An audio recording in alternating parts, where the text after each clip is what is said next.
Donc, bonjour, ici Henri Douala chez Groupe Financier Structure au centre-ville de Montréal.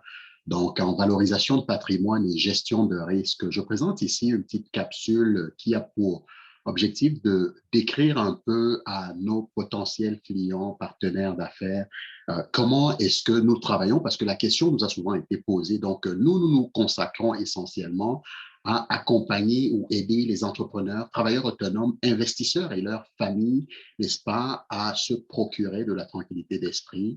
La question qui nous revenait souvent est de savoir comment concevoir votre plan financier à l'épreuve du temps. Nous l'avons résumé en 3 étapes simples. Imaginez-vous simplement en train de construire votre maison en considérant que vous avez déjà votre terrain. Alors, par quoi est-ce qu'on va passer? Un préalable tout simple, il faudrait toujours se rappeler que dans la vie, il n'y a pas de long fleuve tranquille.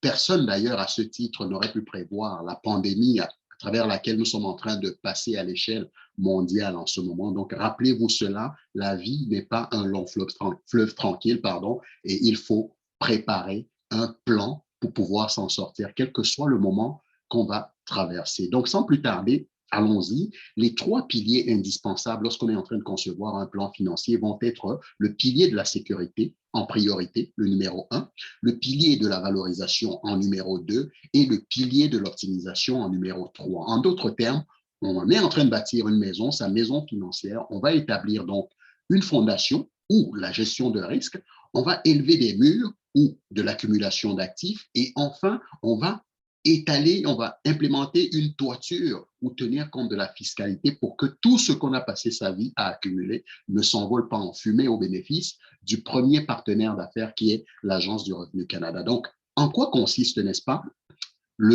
votre fondation? Je vous dirais ici 4 éléments essentiels pour bâtir votre fondation ou appréhender le risque de la meilleure des façons.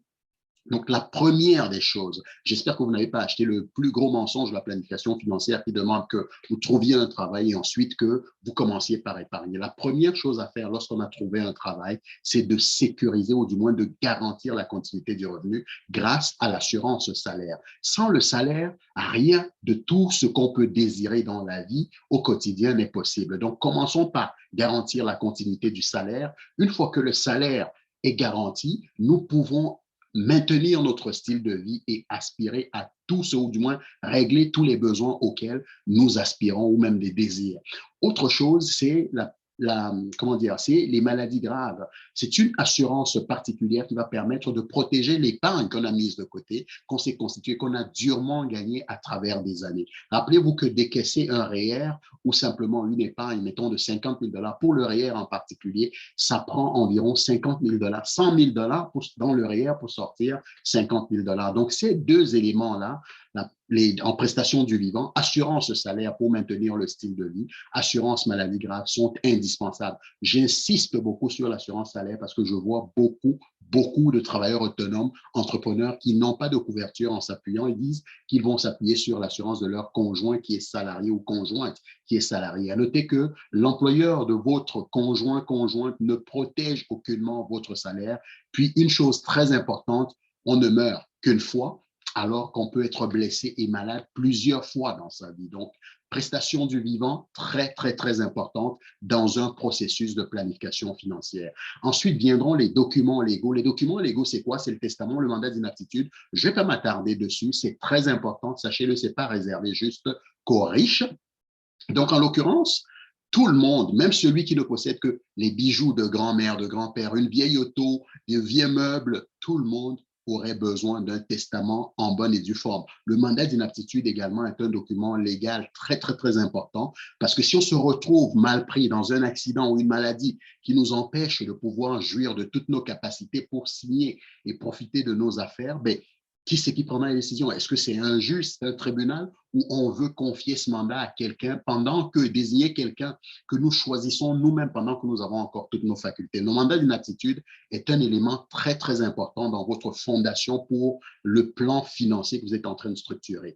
Ensuite viendra donc l'assurance vie qui, malheureusement, est la première chose que les gens vont s'acheter après qu'ils aient trouvé un travail ou qu'ils aient épargné. L'assurance vie, en principe, devrait arriver en 3e position parce que le risque de décès La menace d'un décès est bien plus éloignée que la menace d'une blessure ou d'une maladie. À titre d'exemple, combien de fois, encore une fois, êtes-vous décédé dans votre vie jusqu'à ce jour? Puisque vous m'écoutez, vous n'êtes jamais décédé. Par contre, vous avez déjà eu une grippe ou une quelconque maladie, une blessure, un accident. Qu'est-ce que cela aurait pu cacher de bien plus grave? Le salaire est bien plus important. Donc, l'assurance vie arrive en troisième. Souvent, 9 personnes sur 10 vont avoir une assurance vie sans avoir une assurance salaire qui, elle, va permettre de payer toutes les autres dépenses qu'on va avoir dans notre vie.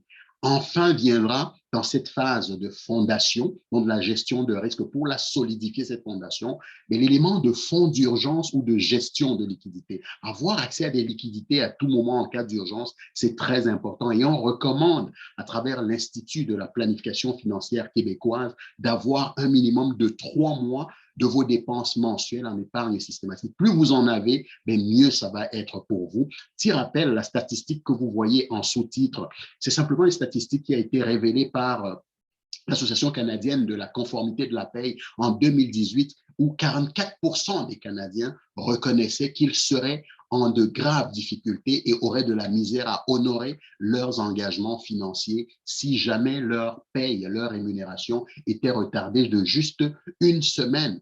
Avouez que c'est quand même énorme comme statistique. D'autre part, la Société canadienne du cancer, seulement en 2020, a constaté, ou du moins enregistré, 225 800 diagnostics de cancer. Donc, c'est dire à quel point les prestations du vivant vont avoir un élément, un rôle important dans votre plan financier du côté de la fondation. Donc, je ne vais pas m'attarder là-dessus. Allons plus loin au niveau de vos murs ou l'élévation, l'accumulation de vos actifs. Une stratégie de diversification est de mise. Qu'est-ce qu'on entend par stratégie de diversification? Donc, ça veut dire mettez vos œufs dans différents paniers. Ça ne veut pas dire, je le dis ici, ça ne veut pas nécessairement dire d'avoir des comptes dans différentes institutions financières. Ça veut dire des catégories d'actifs différents.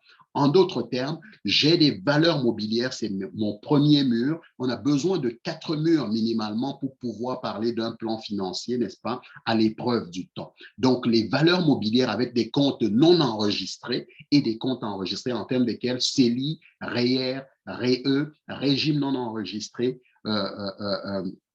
Ensuite, on ira chercher, n'est-ce pas, de l'immobilier, des œuvres d'art, des antiquités, mais au départ, la majorité des gens vont aller chercher leur résidence principale, ce qui est tout à fait normal parce qu'on ne veut pas payer un loyer et enrichir son propriétaire. Ensuite, on va aller s'acheter un chalet locatif ou des immeubles à revenus ou même des œuvres d'art. À noter que les Canadiens, où il y a une statistique canadienne qui indique que les Canadiens moyens acquerront 2,5 propriétés au cours de leur vie. Donc, une fois qu'on a les valeurs mobilières, donc les comptes enregistrés et non enregistrés, qu'on a un deuxième mur sur l'immobilier, les œuvres d'art et d'antiquité, le troisième mur qui va suivre, c'est qu'on veut grossir un peu plus sa capacité à gagner des revenus. On va aller créer une entreprise si on a une activité qui permet de générer des revenus. Donc, on va créer une entreprise avec une société par action, par exemple. Ça fait une société de personnes, mais ici, j'ai mis la société par action parce que c'est la plus répandue,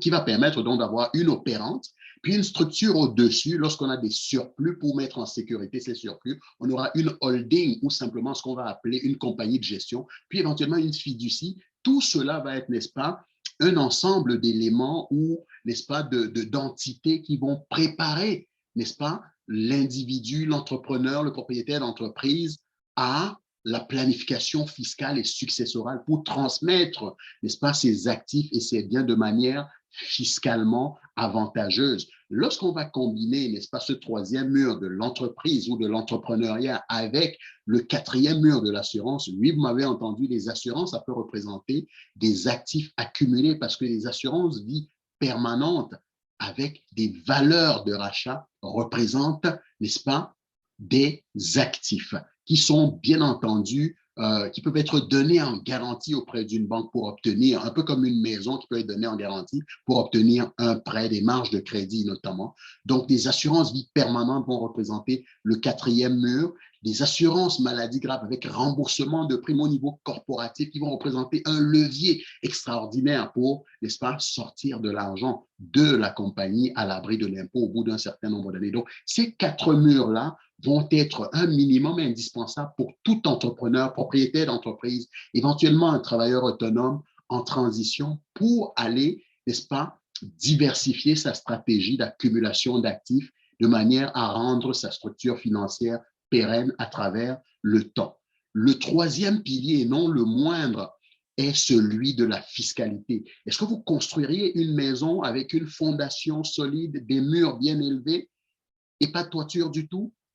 On en conviendra, ça ne fait pas de sens. Donc, qu'est-ce qu'on va faire? On va bâtir une toiture par-dessus tout. Ici, on va parler de fiscalité sur les revenus de biens, à savoir que les intérêts vont être les revenus de biens qui vont être les plus taxés, jusqu'à 50%. Les dividendes vont ensuite être taxés entre 38 et 44%, et enfin le gain en capital pour environ 26% au moment où je suis en train de présenter cette capsule. Donc, c'est ainsi que la toiture va venir achever le tout pour mettre le couvercle afin que l'Agence du revenu Canada ne soit pas le principal ou le plus gros bénéficiaire, n'est-ce pas, de vos efforts de travail durement, avec vos actifs qui ont été durement accumulés.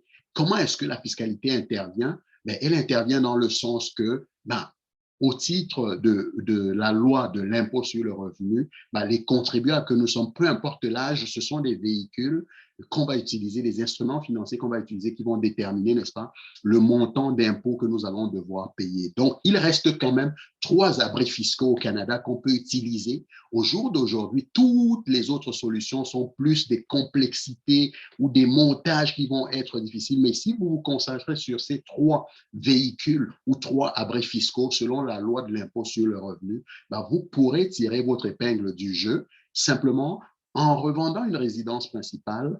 Il n'y a pas d'impôt sur le profit que vous allez accumuler sur votre résidence principale, à condition que vous ne soyez pas en train de déménager tous les ans pour réaliser l'opération. Autrement, ce sera considéré comme une activité commerciale.